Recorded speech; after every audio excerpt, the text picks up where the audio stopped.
Okay, so this presentation is about the ongoing crisis of racism and anti-racism, particularly as that applies in universities, and developing and implementing new strategies to deal with new forms of racism. So the idea that racism adapts, shifts and changes over time and accommodates to new forms of society, education, policy and government is nothing new. But we've seen a particularly new form of racism since the 2008 financial crisis, and particularly since the 2016 Brexit vote and the rise of Donald Trump in the United States. In this historical context, some people might call it the post-truth era. We've seen particular attacks on anti-racist work, which in and of itself is now presented as being racist. So there's a new form of racism known as anti-racism. And it's in this environment, which is an extension of, I guess, what some people would call the hostile environment, which was a phrase deliberately used by previous Tory governments, that we're talking about strategies to combat racism. So since at least 2010 and post the financial crash, we've seen a rise of public pedagogy, which is devoted almost in its entirety to dismissing anti-racist work. And much of this is focused on new forms or relatively new forms of academic work, such as critical race theory, updatings of the black radical tradition, but also, what informs our thought in critiquing this new form of public pedagogy is a whole host of critical perspectives on education, such as critical theory and critical pedagogy. So, for example, if we look at David Theo Goldberg's work, we see that critical race theory in and of itself has become the target of a whole host of right-wing media outlets. And the type of critical race theory that's caricatured in these outlets is designed to re-signify the meaning of critical race theory. So in the mind of the public now, any mention of CRT is seen as some extreme, reactionary, in itself racist view about racism and anti-racism. Now, this makes dealing with racism in educational contexts particularly problematic. So we know if we look at critical theorists such as Herbert Marcuse, for example, that in order for diversity interventions in universities to be successful, they need to be pretty comprehensive and all-encompassing. So we can't have bolt-on interventions about decolonizing or anti-racist pedagogy or whatever. We need to immerse ourselves in those types of practices. So Marcuse argues in what he calls, he introduces a concept called repressive tolerance. And Marcuse argues that in order to deal effectively with racism, for example, in educational settings, we can't just present little snippets of anti-racist practice. Doing that sets up that kind of discourse as some kind of extreme outside niche area of study, which further serves to alienate that from the mainstream. These kind of ideas have become more developed. If we look at critical race theory, for example, where one of the main tenets is that racism is embedded to such an extent within Western societies and Western educational systems that we need to tackle that head on. We need to take a structural approach to calling out structural racism. Again, in the black radical tradition, we see that in writers going back to the 80s like Cedric Robinson, for example, but more recently with Kehinde Andrews, where racism isn't seen as an anomalous aberrational occurrence. It's embedded in the very political, economic, cultural, and social systems that we live in. Now, trying to present these ideas in any meaningful way in a university has become increasingly difficult because of the political climate now around racism and attitudes to anti-racist practice. So in this presentation, what we're trying to do is take those fields of thought and provide some kind of autoethnographical accounts of how we're trying to operate within the political, socioeconomic and educational policy context that we've just described to drive forward anti-racist practice and anti-racist pedagogy. And I'm going to hand over to my colleagues now to talk through, from an autoethnographic point of view, their experiences and their accounts of what we've been doing around this. I'm Saira Shakir, Associate Professor in Learning Teaching and Strategic Race Equality Lead at Leeds Trinity University. I'm going to talk to you a little bit about co-creation as a pedagogic approach to decolonizing the curriculum, embedding anti-racist practice, all with the aim of reducing inequalities, particularly for BAME students, that's Black, Asian, minority ethnic students in higher education. I just want to underscore that this work is not just about supporting that marginalised or minoritized group, but about our white students, our non-BAME students, because to help the most disadvantaged students is to actually help the whole of the community. So, co-creation. Why did I embark on co-creation? So I was incredibly compelled to act when I first looked at the disparities for BAME students at our university several years ago that were highlighted particularly through the then Race Equality Charter survey that our university was embarking on. There were instances of racial discrimination that students had shared through the survey and through follow-up focus groups that really worried me, really concerned me. So how can we tackle this really wicked, pernicious problem? So co-creation became a means through the curriculum to look at this problem more closely and to work out strategies. Because essentially, if we're going to do anything about racial discrimination, anything about, let's say, sorting out the curriculum for our students and improve their experiences, we've got to listen to those who are most affected and those who experience it firsthand.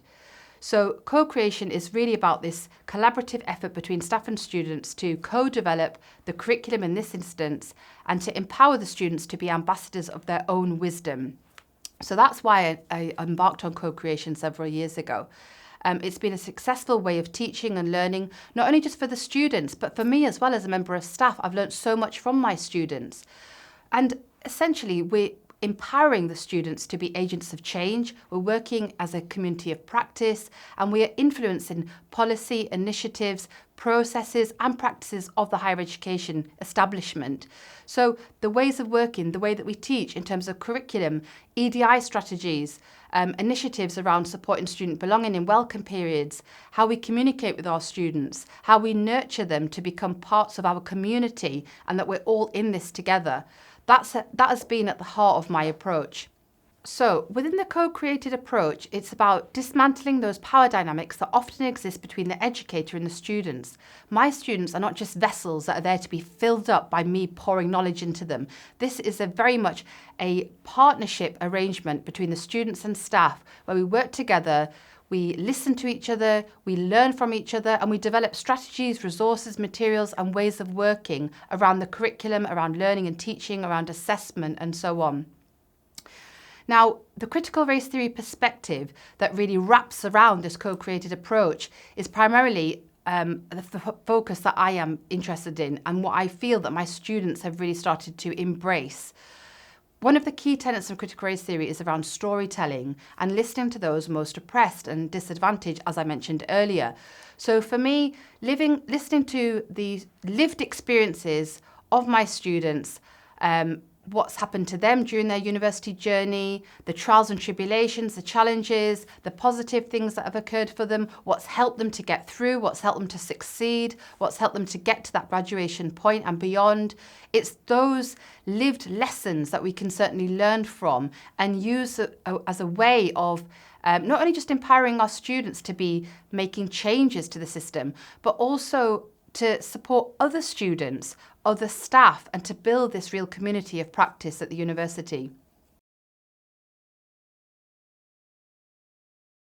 Hi there, my name's Ricardo Barker. I'm an Associate Professor in Professional Practice at Leeds Trinity University.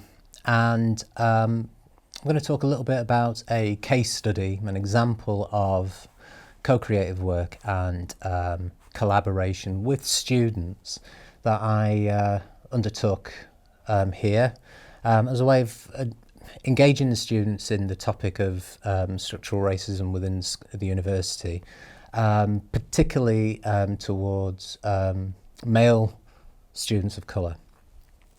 So this was after survey data that the university had collated, which highlighted that a number of our students weren't progressing when they were starting off in level 4. They weren't progressing all the way through. The dropout rates, particularly amongst black male students, was especially high. And we had the data, and I worked with a small group of students to look into their lived experiences and try to find a way of bringing that data to life so that we could actually see the real lives and real stories behind the numbers. So the university were very good. They shared the data with us. And we found a number of students that were prepared to share their stories and try to cross-reference the numbers with their lived experience. And the students really did lead the project as researchers on this. And initially we started on campus, but then we went out to other universities within the city, then the wider region. And then the whole thing took on a very organic route. It wasn't designed initially for this, but the students then went out nationally and got in touch with their peers in other universities, who linked them to other students to get their testimonials.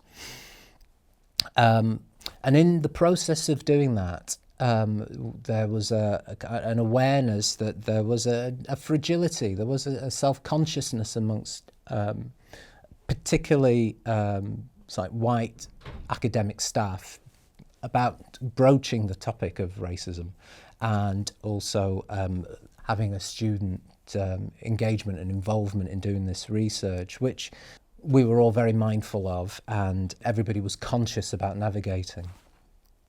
And the key themes from this film, from this research that went towards the film, the later film, which is called Retention, was looking at the invisible barriers that students and staff can face on campus. Also, this feeling of belonging and versus assimilation that certain groups feel as though they're not their true selves on campus. They have to park their real selves, their real identities or personas at home, and then appropriate a different identity whilst on campus to fit in and to feel as though they were being normalised. And that in itself was this notion, recurring term, working twice as hard to be considered equal. It kind of that notion was a manifestation of that.